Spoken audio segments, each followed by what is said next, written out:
You're listening to Grain of Salt, a podcast hosted by Donnie Burles and Chris Glenniseshu, covering the Buffalo Niagara region's food and drink scene.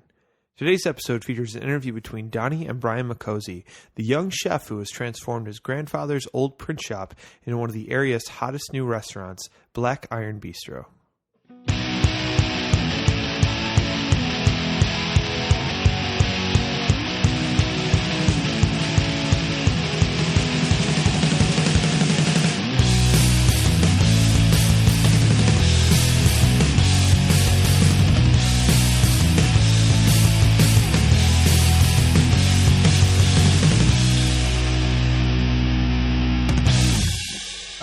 Bryan, thank you for coming down here, man. Ooh, muchas gracias. Cheers. You were telling me before we started this that it's been a crazy time for you guys at the restaurant. Oh, yeah. Yeah. I mean, it's something just about the holidays just kind of like kicked in, or? Yes, apparently. It was just, I don't know. Christmas happened, and obviously the help of you guys and well, yeah, I mean, article you had a very Krista nice put together for Buffalo us, Spree article that and definitely and I think. Andrew's Yeah. blurb write up, everything built up, Yeah, and yeah, it's doing really well. that's awesome. Couldn't be more than happy with the progress that we've made. It's cool because when I first found out about the bistro, it seemed like a while ago there was like a Facebook account. Like a Facebook profile for the yeah. And It was just like a profile page. Yeah, it was like a person. Like it was like you could like add them as a friend. I made a profile. I didn't know what I was doing. And I made a profile. Like I made a secondary Bryan Mecozzi. Yes. And then I just changed the name to Black Iron Bystro. Yes. And then like Facebook shut me down, so I had to like restart over after I had built up whatever followers. It was like, kind of this restaurant in Buffalo. Where'd it go? It was kind of neat though because it was like a guerrilla style like thing where all of a sudden I see this like restaurant add me and I'm like and like it was like you'd post updates every now and then like it's coming and I think it was a really creative way to build buzz for something. Yeah, and it was by accident. So. Yeah, but it worked out. It did. Yeah, things tend to do that. It's all. Perception is an interesting thing when you're dealing with social media and, where is that? Who do you know? Well, it's definitely, it's a make or break deal for a lot of restaurants, like especially in the beginning to try to get buzz. Absolutely. Unless you're like a Mike Andruszewski where like if he opens a restaurant, like every news outlet's going to like write about it because he's like a established name. But if you're someone like yourself who's like trying to get out in the front, you kind of have to do more of a grassroots type of. I feel like you got to get a niche, figure out something. Yeah. To make yourself stick out. Yeah. Yeah. I mean, and I mean to be honest, like to go to an area like Blaisdell too, like I mean that might not be on the radar of like obviously not Buffalo Rising because it's outside of the city, so they don't even like care. Yeah. So well, that was to my advantage for a while because, I could just go about my business and, it took me a really long time to get that place together, that room together. Yeah. You said like 8 years, right? Yeah, it was all out of pocket expense, Jeez. No loans or anything like that. Yeah. They don't, banks don't like to give loans to guys like me. For things like a restaurant, when that's pretty much there's all no you can risk say. Involved there. They're like, "What are you gonna do?" Like a restaurant? I don't know yet. Yeah. So, what kind of food you gonna? What's your cuisine? Whatever I feel like doing that week. Right. Okay. Yeah. The bankers are not like, "Oh wow, I feel really confident." Great. Yeah, this is great. So yeah, it took a long time, but that being said, doing it in Blaisdell, no one's watching. Yeah. You know what I mean? Yeah. Put paper on the windows, and there's that storefront above or below the apartment building. Yeah. Yeah. So let's like go back. Like, how did you get your start in like the culinary world? Like, was this like a fell into it type of thing, or was this something like you actively went after? Or no, did not actively go after it. Just like it's like my first job. Yeah. Dishwasher at Denny's. on the thruway in Nice. Angola. Nice. That's what I did. And then I kind of ridiculed my way onto the Cook's line.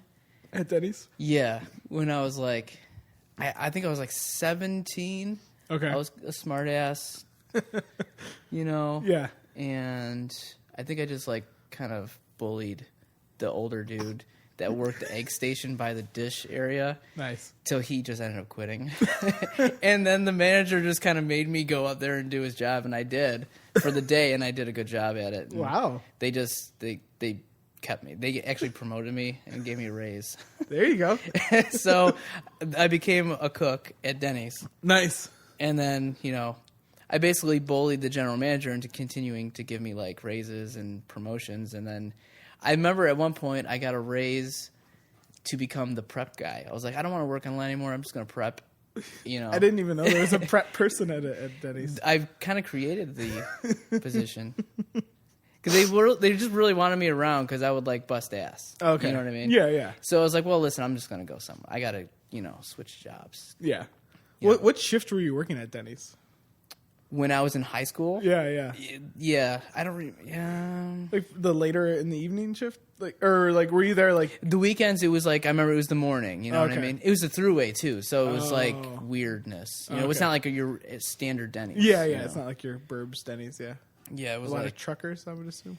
yeah, truckers and buses. They did the Oh. buses, that thing. Nice. That was always really funny. You get like the person who took like restaurant management as like the general manager of the place, freaking out because a bus pulled. We got a bus, and everyone tweaks, and you start like poaching burgers. And then I what happened? The GM that like that promoted me and like kept giving me raises and pretty much whatever I wanted. Yeah. I mean, I was a hard worker. So. Yeah. He got fired for like laundering money. So then they brought us like the franchise manager ended up taking over that place, and then I got fired like pretty much like 2 weeks after that. Where I quit, but I was gonna get fired. Yeah. You saw it coming. And then I went to a diner in Derby. Wow. So you stuck with the same cuisine, I guess. It was just a gig, you know what I mean? Yeah. I was like, well.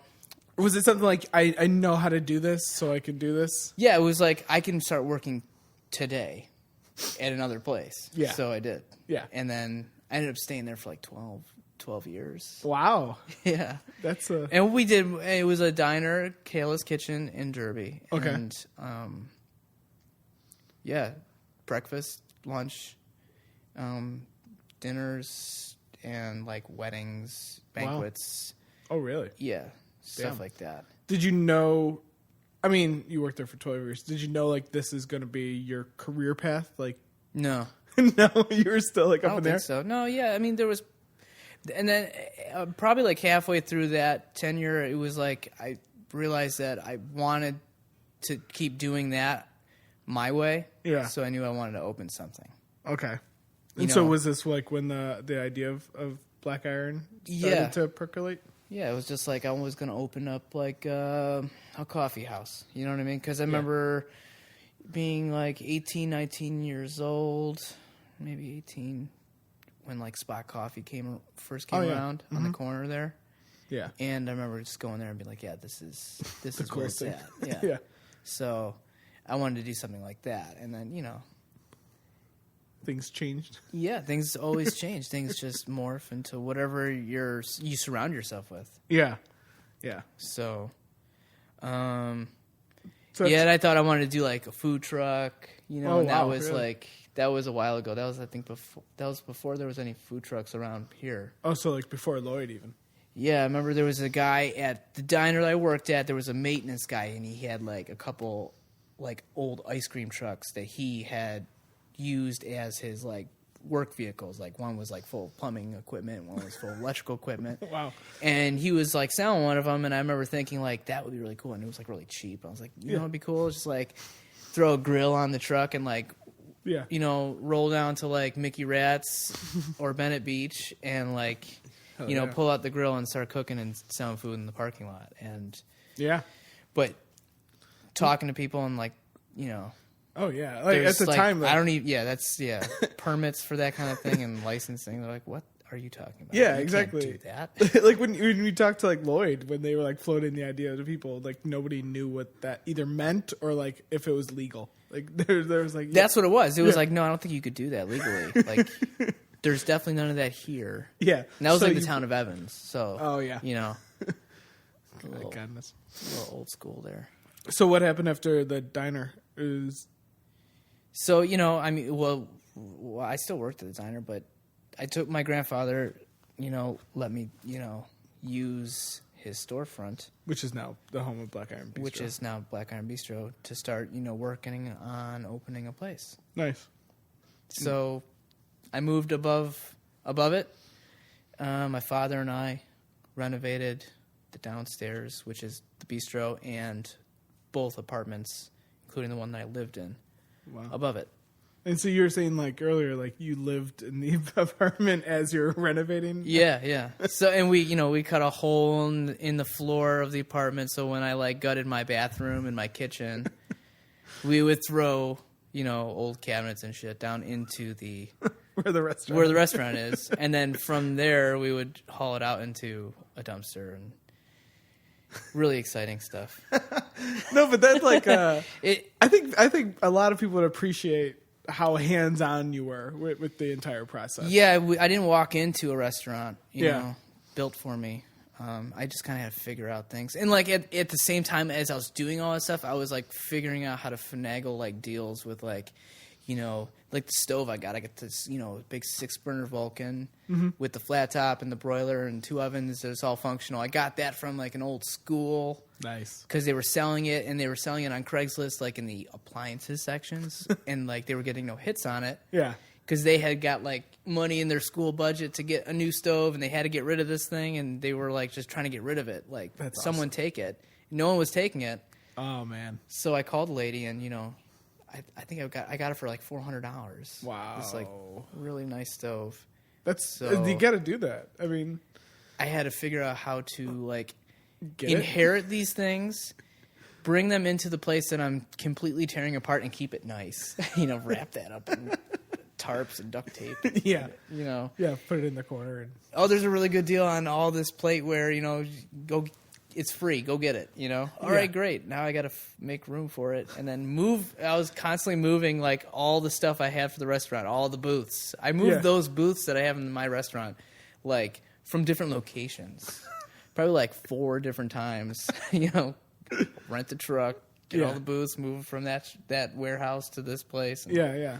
How was it like building the pieces like that? Because like I feel like some people who are doing it all at once, it's easier because they might have like a single vision. Right. But if you're building pieces along the way, like was that changing how the restaurant was going to look as you went, or like, even now being open, I still make changes almost on a weekly basis, like installing some new fixtures, light fixtures, or like cabinets, or moving a shelf to another area, and then all of a sudden that area becomes, oh, you know what, I can put, you know, a wine rack here, you know. Yeah.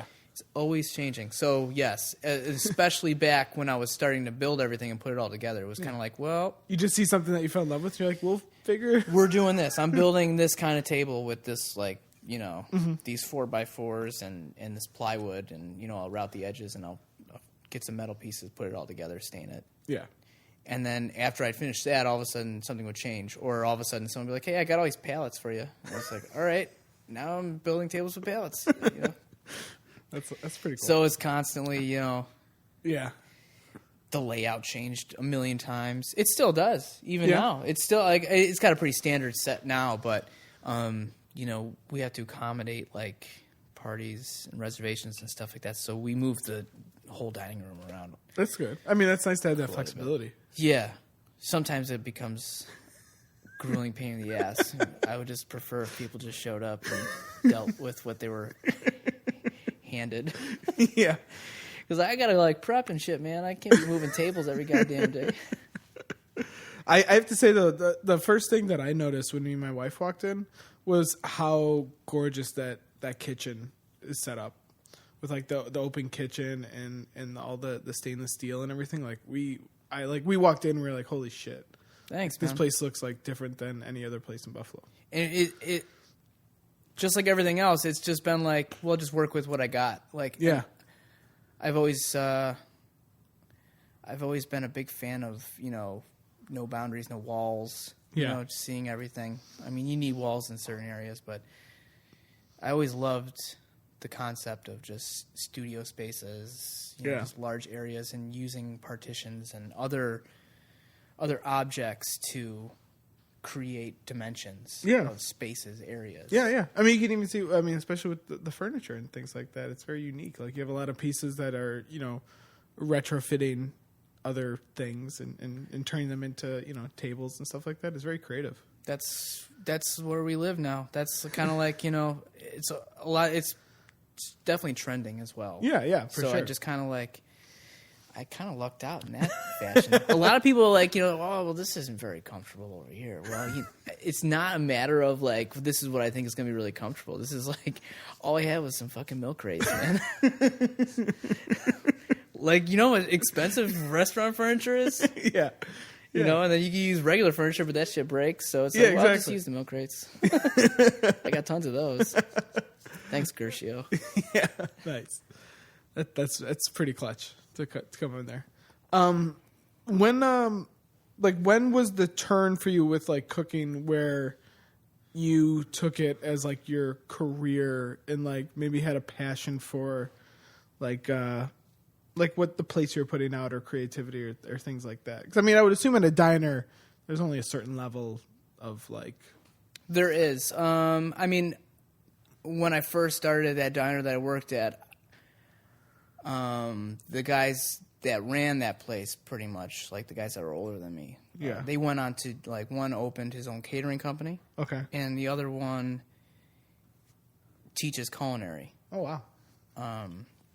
So those were kind of like the guys that I looked up to as far as that. Yeah. And then, when they moved on to their careers, I was kind of trying to pick up where they left off, but it's really hard in that kind of industry because you're always bucking. Yeah. You know what I mean? Like talking to, like I was the kitchen manager there, and just talking to like food reps and stuff like that. Oh yeah. Is already very boring and just not what you grueling expected to do. your You day don't to be. want to talk to that clientele or whatever you want to call them. Yeah. They have an initiative. They have a job to do. Yeah, and yeah, it's, yeah. It's really tough. they're in So the it's like, sales. I remember talking about like, well, because we were in Derby, and I remember talking about like, well, look, there's all these farms over here. Like, we got Eden's right down the road. You got Eden Valley Growers. Yeah. And, basically, I was constantly told that it's like, that's horse shit. That doesn't work like that. Because it's so much easier just to write one fucking check Yeah. to this U.S. Cisco's. Yeah. And, just give them, we'll make everything easy on you and give you a laptop so you can just press enter and, your food appears. Yeah, exactly. At triple the cost. So, I'm sorry, what was the question? So like when did you start to? Yeah, so 'Cause then you so always I said was it was always like I decided, I said, okay, like I started formulating my own opinions on how the business should be run, not knowing that that's what I wanted to do. Okay, you just just doing my job and Yeah. thinking like, well, that's not right.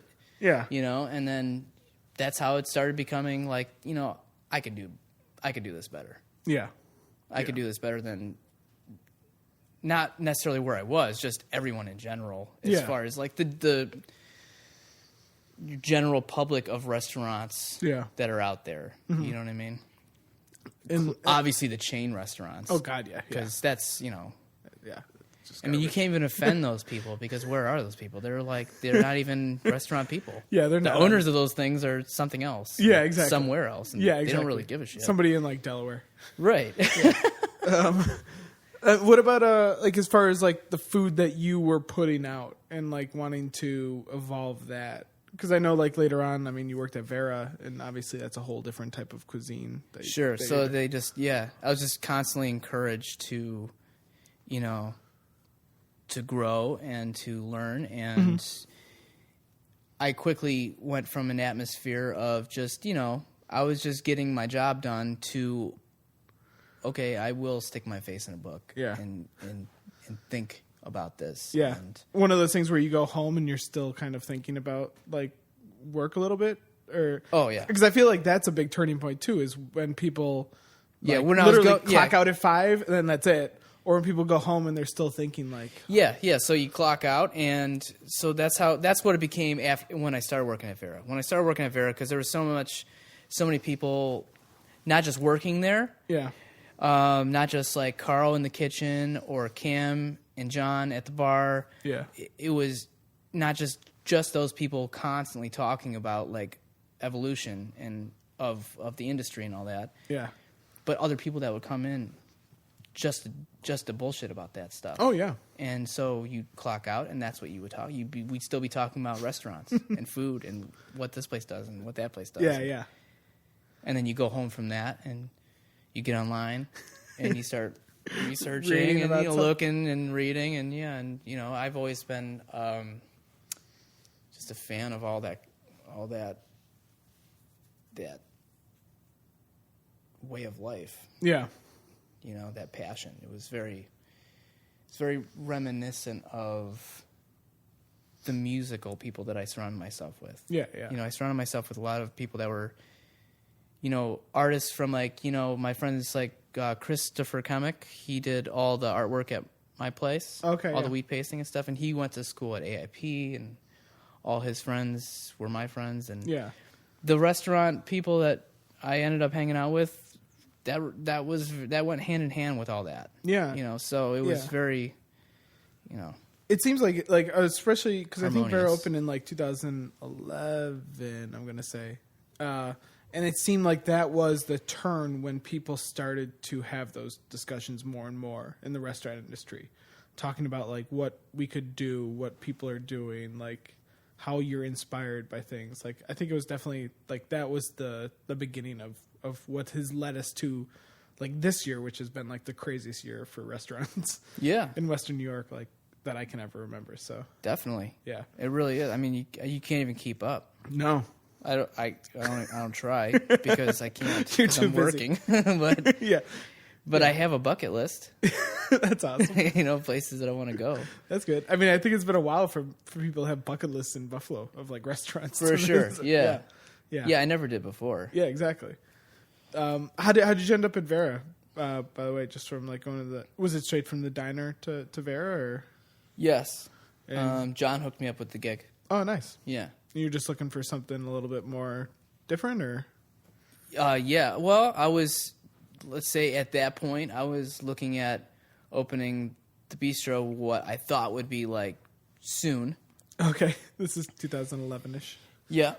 yeah, exactly. And, I was like, all right, so maybe in like 6 months, maybe So it's just like a job to like hold you Yeah, over? I remember it was like Christmas time. I started talking about it, and, Chris Van Every was at at Vera. Yeah. And I kind of took his spot. Yeah, because he when went to do left, No. when he opened up. Yeah. Yeah.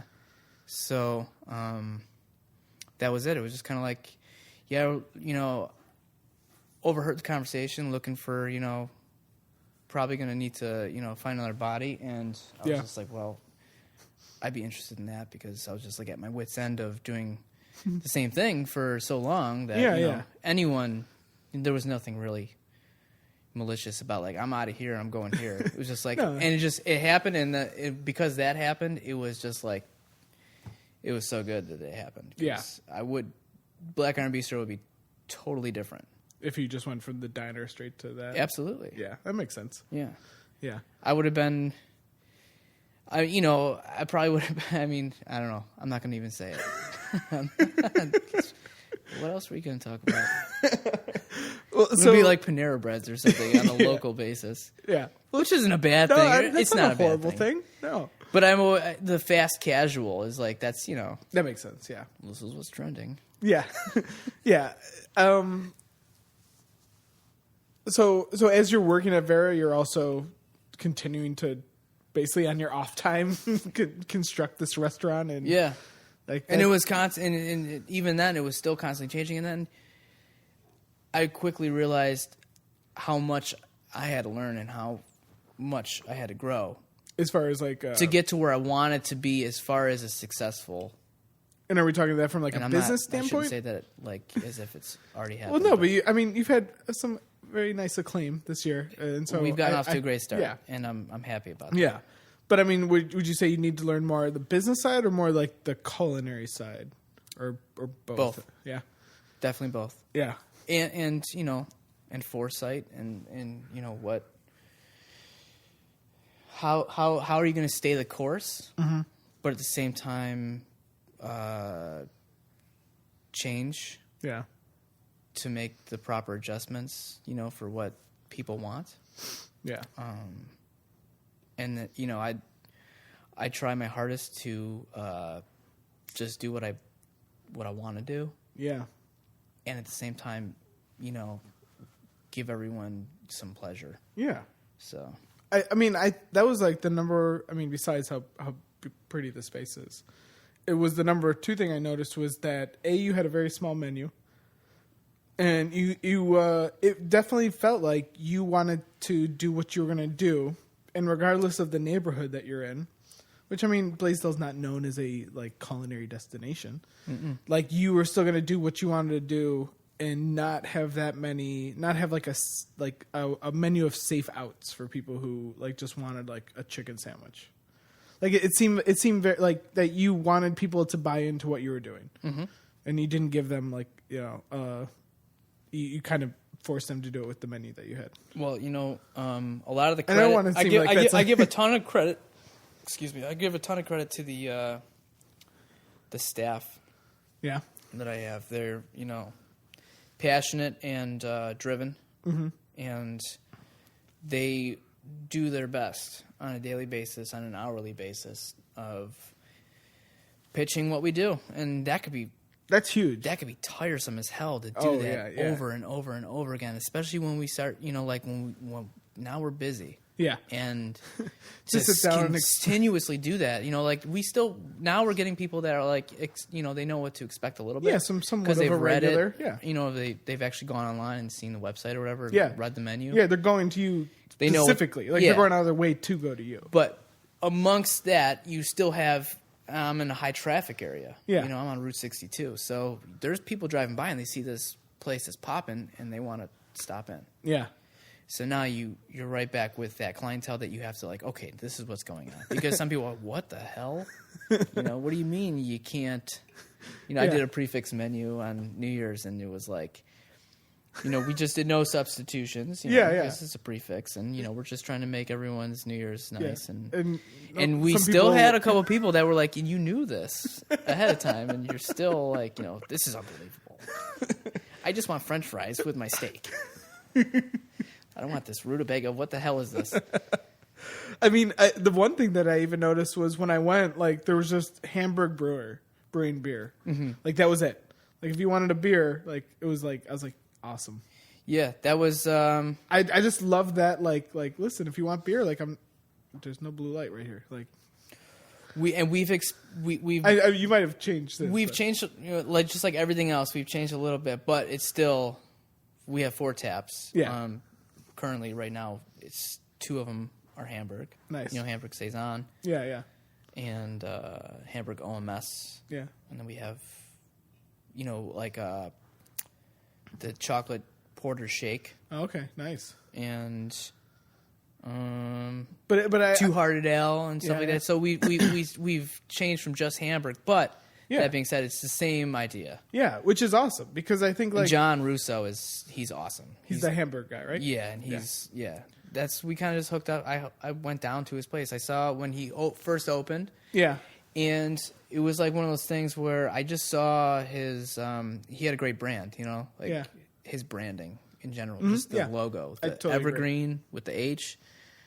I just had a feeling that was going to be. A decent product just from the brand. And I went down there to check it out, and it was. Yeah, I really like their beer. The place is gorgeous. Yeah. And John was there, and, I asked to talk to him, and we just, we shot the shit for a while. And that's awesome. But I love that mentality, though. We teamed up, and it was like, listen, I'm going to just carry you. Yeah. To open, to get going. Help me out, and he did. He helped me out with, like, I'm a cook. Like, all right, so what do I need for my keg? Yeah, but I took his suggestions as far as what kind of unit I'd buy and all that kind of stuff. But I thought that was genius, though. Like I saw like that as like a deliberate like thing of like awesome. It's so good. Yeah, it's how so can good. you Yeah. not? I mean, it's really just like it's a no-brainer. Really, if somebody's we were even throwing hesitant, people off big time at first. I bet. What do you mean you don't have domestic? I just want a bottle. Yeah. Well, I don't have any room for bottles. And like I said before, it's all about work with what you have. And that's like it's a big room in general, but the room, when you walk in, you see the whole room. You see the kitchen, you see the bar, you see the dining room. So, yeah, it's big, but it's a tiny kitchen. Yeah.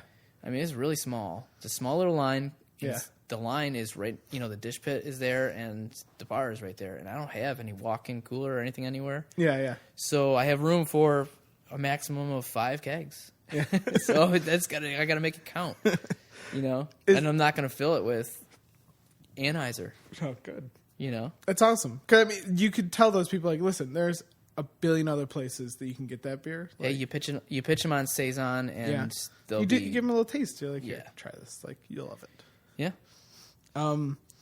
Is the small menu also due to the fact that you're kind of limited with your spaces? Like 100%. Yeah, but I think it worked out it. though. I really loved that it was like a smaller direct menu. Like I mean, and that's one of the pitches. It's like it. First of all, it's a high risk, high reward. Okay, for those who aren't familiar with what the hell we're doing. Yeah. It's like, all right, just take a chance, and I'm sure you'll be ecstatic. Yes. And then the second thing is, well, we do everything fresh, and you see everything that's here. Yeah. There is no back warehouse where we're hiding giant chest freezer full of frozen products. Yeah. I get it. I serve it. That's awesome. And at this point, it's becoming like everything is a daily delivery. It's like everything we have. That's good. It's great, yeah. Yeah. So maybe I can get a walk-in. But that being said, the philosophy won't change. That's awesome. That's really good. And because I can't. I have to face people on a daily basis. I have to talk to people on a daily basis. Yeah. There's no wall to be hidden behind. So, and we get foodies come in and they sit at the bar and they want to ask a million questions, and we're more than happy to answer all of them. We love it. Do they say that they're very important on Yelp? I'm just kidding. That's not important. Nothing against Yelp. But anyways, I mean, what do you think? Like, you want to do going forward, like next year, that you've learned from? You've been open since like April, right? Or May. March? May. I mean, this first like 7 months are down. Like, what are you looking to do next year? Like, as like the evolution.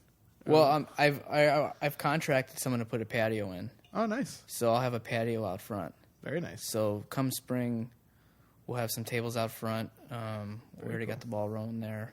Nice. I'm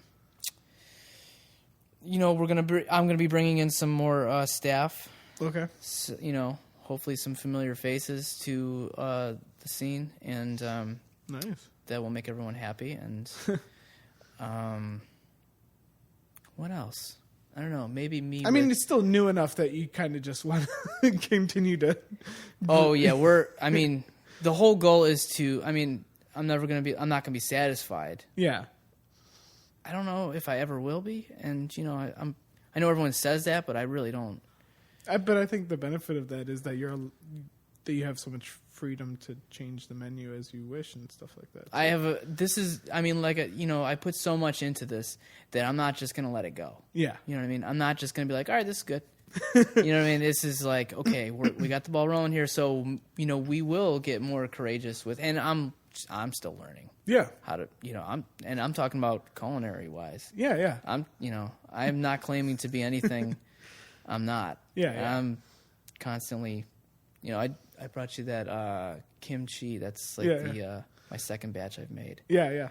And ironically, it's like I've noticed a whole bunch of people like, oh, it's a kimchi warehouse in Elm Street Bakery. Awesome. I was like, holy shit. I want to go pick their brain on that one. Oh yeah, because I'm sure RJ would totally do that. Yeah, I mean, the place like that's another bucket list establishment. Got a lot of bucket lists. Yeah, that's awesome. But yeah, so patio, couple more folks hanging out with us. Nice. And then just constantly growing with the menu and seeing what works and seeing what doesn't, and it's just like it's a test. Yeah, it's a test to see what people like, and yeah, I want to do what people like, but I also, like I said before, I want to do it my way. So yeah, I think we'll close this out. You a couple days ago was announced that you're going to be competing in Nickel City Chef this season. Yeah. You're going against. I wouldn't say it's competing. I would say it's more like you're challenging. Oh, okay. I think your official title is challenger. I'll be in the kitchen next to. Is it Adam? Or yeah, Adam Getz. I'll be in the kitchen next to Mr. Getz. And I forgot which competition was, but that seems exciting. Are you already looking forward to that? Or I'm thrilled. Yeah, it's gonna be so much fun. Yeah, yeah, yeah. What prompted you to apply and want to get into it? Krista. She told me to fill out the application. I said no.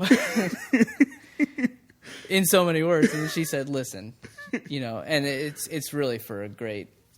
Yeah, I mean, it's definitely you're bringing all these people together. It's really, it's not what I mean. And I know I've spoken to some people that are really they think of it as like this like thing, like a battle, so to speak. But yeah, I think most really like the way Krista put it, and like I heard Adam on your other podcast talking about it. Yeah, how it's really just. It's just fun. It's fun, and it's great to bring all this community together, and awareness to. Yeah.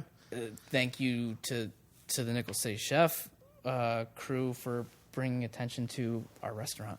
It's awesome. Yeah, I mean, it's definitely like you put yourself in front of like 300 people who maybe didn't know who you were beforehand, and you get to show your like creative flair in front of them. But also, I think like that room is also filled with a lot of like chefs and other people in the industry, and it's really cool just to hang out. Oh yeah, and to see that. It's an honor. It really is. Yeah, I'm looking forward to watching you compete. Me too.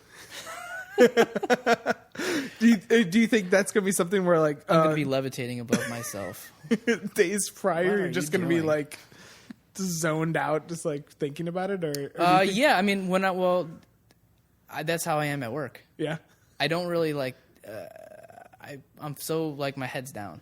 I'm just cooking. Yeah. And every once in a while I look up, and like it's an open kitchen, so I got these lights in the kitchen which are really bright, and then it's nice and dim out front. So nice. I really don't see. Oh, so it's kind of like you're on stage almost. But yeah, I guess. Yeah, it is.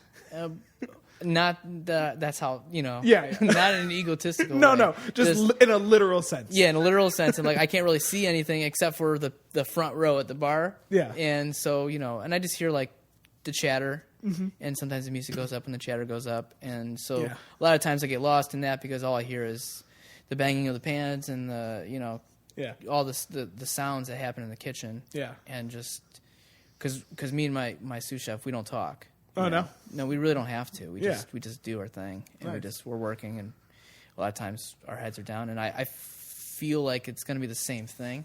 Yeah, like I won't really. I'll try to get myself to that place. I'm sure like sometimes I'll look up like, holy shit, there's a lot of people here. Oh, we're on an hour wait. Oh God. Why didn't you tell me, man? I was doing good. That's great. I have a lot of confidence. You guys will do a great job. Thank you very much. Brian, thanks so much for coming down here, and thank you for opening up a really great restaurant in the South Towns. I am happy that people are enjoying it. I'm happy that you're enjoying it. Thank you so much. There's not a lot of them out there, and as an Orchard Park native myself, it's good to see the South Towns get some love. So right on. So keep up the great work, man. Thank you very much. Thank you. Cheers.